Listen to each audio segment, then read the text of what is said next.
नमस्ते, सुनाओ संजय। कानों देखी में आपका एक बार फिर स्वागत है। कोर्ट की ऐसी ऐसी कहानियां हम आपके साथ लेकर आए हैं जिसे सुनकर आपके दिल में गुदगुदी भी होगी और ये भी पता चलेगा कि कोर्ट का एक नया चेहरा कैसा होता है। क्योंकि कोर्ट कचहरियों में आमतौर से माहौल गंभीर रहता है, लेकिन कभी कभी ऐसा होता है कि सबके चेहरे पे मुस्कान खिल जाती है। अब आज की बात लीजिए, बहुत पहले क्यों जाते, किस्से तो बहुत सारे हैं, लेकिन आज की ही बात। सुप्रीम कोर्ट में सुनवाई चल रही थी और सीनियर एडवोकेट मामले में पेश हुई, लेकिन कहीं कोई टेक्निकल ग्लिच था जिसकी वजह से उनकी आवाज कोर्ट तक जा नहीं रही थी। वो स्क्रीन पर दिख रही थी कोर्ट को, लेकिन वो कुछ बता नहीं पा रही थी और उन्हें दरअसल कोर्ट ने देखा कि वो थोड़ी देर उन्होंने बोला, उसके बाद यूं विक्ट्री साइन किया। सब लोग ये चौंके कि अब ये विक्ट्री साइन का मतलब क्या है। ओलंपिक का टाइम है, हो सकता है मैच देख रही हैं, कोई बाउट इंडिया जीत गया है, क्या हुआ किसी की समझ में नहीं आया। बाद में पता चला कि वो 2 हफ्ते का कि मोहलत मांग रही थी रिप्लाई फाइल करने के लिए। उन्होंने 2 हफ्ते, वो कह रही थी इस मामले को 2 हफ्ते आगे टाल दिया जाए। बाद में जब उनको प्लेकार्ड दिखाया गया कि वो म्यूट हैं, अनम्यूट करें, उनकी आवाज नहीं आ रही है, फिर बाद में जाकर रहस्य खुला और फिर सब लोग मुस्कुरा पड़े। उन्हें विक्ट्री साइन नहीं, वो 2 हफ्ते इस मामले को टाल देने की बात कह रही थी क्योंकि उसमें उन्हें रिप्लाई फाइल करना था। सिर्फ यही बात नहीं, आपको ये जानकर आश्चर्य होगा कि कई बार तो सीनियर सीनियर एडवोकेट जिनके बड़े बड़े नाम हैं और जिन्होंने कई बड़े बड़े मामलों में आर्गुमेंट किए, मामले जीते, अचानक कोर्ट ने देखा कि स्क्रीन पर वकील साहब गायब हुए और धुआं उठना शुरू हो गया, धुएं के छल्ले। बाद में पता चला कि सीनियर एडवोकेट ने मुंह झुकाकर और फ्रेम से बाहर आकर हुक्के का कश लगाया और जब वो अपनी दलीलें दे रहे थे तो उनके मुंह से धुएं के छल्ले निकल रहे थे। कोर्ट ने इस पर नाराजगी जताई और ये कहा कि वकील साहब, आप तो इतने सीनियर हैं, आपको तो कम से कम इन सारी चीजों का ध्यान रखना चाहिए, कोर्ट के डिकोरम का। हुक्का ही पीना है तो कहीं और पिया जाए, लेकिन सुनवाई के समय कम से कम ये सारी चीजें ना हो। इसका एक फायदा और हुआ, अदालत ने सीनियर एडवोकेट्स के घर, बंगले, रिजॉर्ट और उनके फार्म हाउसेज देखे और कई बार वकीलों ने अपने चीफ जस्टिस के पैतृक घर देखे। एक मामला हुआ जिसमें अदालत को अर्जेंट हियरिंग करनी थी और चीफ जस्टिस ने कहा कि वो 1 बजे इस मामले की हियरिंग करेंगे क्योंकि वो अभी फ्लाइट से जा रहे हैं और 1:30 बजे वो अपने घर पहुंच जाएंगे। इस पर सीनियर एडवोकेट ने, बहुत सीनियर एडवोकेट हैं, उन्होंने कहा कि माय लॉर्ड, ये बहुत अच्छा होगा, इसी बहाने हम आपका पैतृक घर भी देख सकेंगे। और फिर वो घर देखा भी गया, सब लोगों ने देखा। ऐसा ही एक बार हुआ कि एक बहुत सीनियर एडवोकेट, पीछे समंदर और बहुत ही सुंदर बैकग्राउंड था, तो अदालत ने पूछ ही लिया जज साहब ने कि आप जहां बैठे हैं वो जगह तो बहुत सुंदर है। तो ये कहा गया कि हाँ, ये मैं पुडुचेरी में अपने बंगले में हूँ। उन्होंने कहा कि हाँ, ये जो स्थापत्य है ये पुडुचेरी जैसा ही दिखाई पड़ रहा है और सच में ये बहुत ही सुंदर जगह है। फिर उसके बाद बातचीत तो कई मुद्दों पर आगे बढ़ती है, लेकिन जहां हमारी सुई अटक जाती है, जहां हमारे कान देखकर ठिठक जाते हैं, वो कान देखी हम आपको सुनाते हैं। रोज ऐसे ही कुछ कुछ दिलचस्प किस्से मैं आपके सामने लेके आता हूं, लेकिन इसी बहाने जो ये रूखी सूखी खबरें होती हैं अदालत की, वो भी आपको बताते हैं। एक दिन मैं आपको बताऊंगा कि जब बेंच चेंज होती है एक ही अदालत कक्ष में, जब बेंच चेंज होती है उस समय क्या होता है, कैसे बेंच बदलती है। इसका भी एक दिलचस्प किस्सा है, आप लोग जरूर सुनिएगा और मैं जरूर सुनाऊंगा आपको। अब आज की कुछ खबरों का जिक्र कर लें, इससे पहले कि बस टाइम खत्म होने वाला होता है।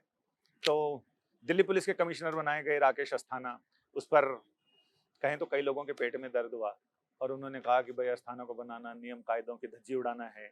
सरकार कह रही है कि हमने पहले एक्सटेंशन दिया है, फिर हमने इनकी नियुक्ति की है, लेकिन सुप्रीम कोर्ट का पुराना ऑर्डर है, वो ये कहता है फैसला कि कम से कम 3 महीने उस अफसर के पास टेन्योर के लिए टाइम होना चाहिए कि उस समय उसकी प्रतिनियुक्ति की जाए, दूसरी जगह नियुक्त किया जाए। कम से कम 3 महीने उसकी नौकरी में बचे होने चाहिए।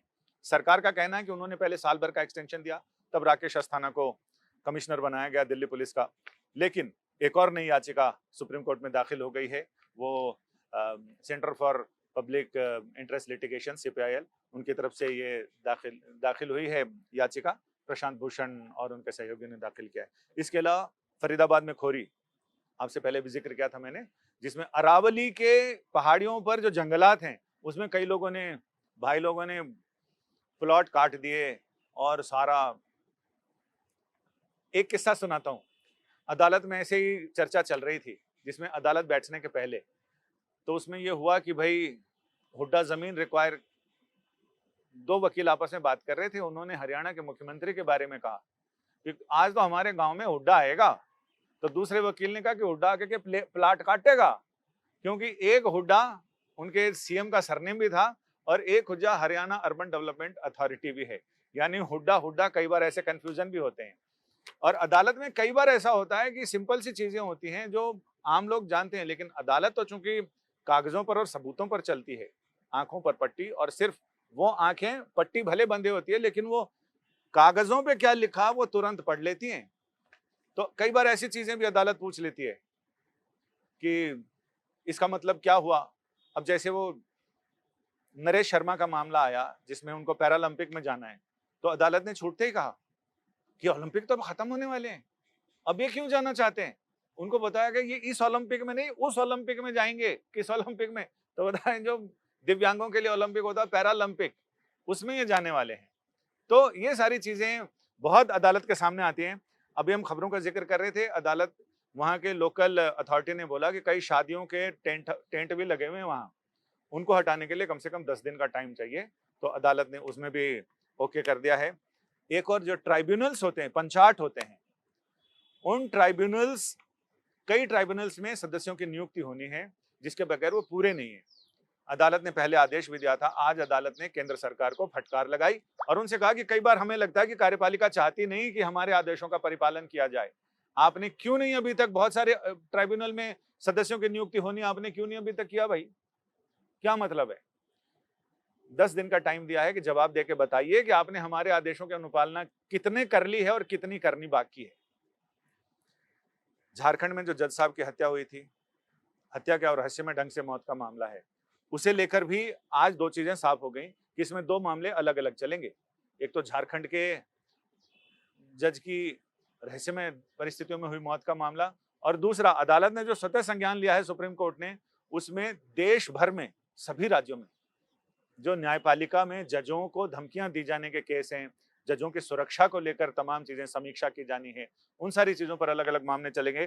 तो जो झारखंड वाला मामला है उसकी सुनवाई, अगली सुनवाई 9 अगस्त को होगी, और जो न्यायिक अधिकारियों की सुरक्षा का मामला है उसमें 17 अगस्त तक सारे राज्यों को नोटिस गया है। उनको ये बताना है कि वो जजों की सुरक्षा के लिए उन्होंने क्या क्या इंतजाम कर रखे हैं और आगे किस तरह से इसको और मजबूत किया जाना है, क्योंकि आए दिन इस तरह की घटनाएं हो रही हैं और कोर्ट ने साफ कहा कि चिंता की बात है।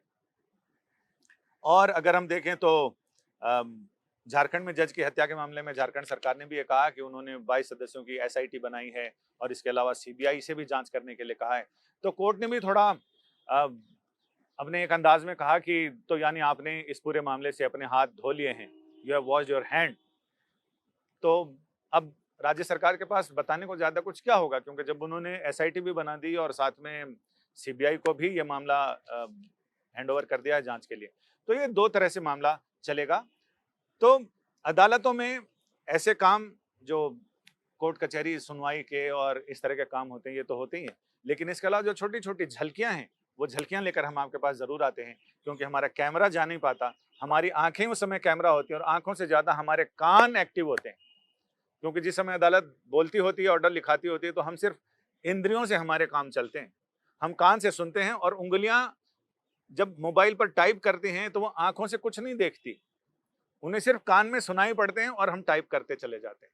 इसीलिए हम रियल टाइम में आप तक खबरें भी भेज पाते हैं और आपको ये गॉसिप भी सुना पाते हैं, जो गॉसिप आंखों से देखी कम, कानों से देखी ज्यादा होती है। नमस्ते।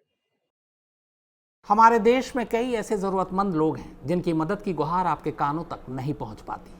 न जाने कितने ही ऐसे बेबस लोग हैं जो मजबूर हैं पैसों के साथ। आपकी एक थोड़ी सी मदद इनकी जिंदगी बदल सकती है। तो डोनेट करने के लिए या बाकी जानकारी के लिए आप नीचे दिए गए डिस्क्रिप्शन पर क्लिक करें।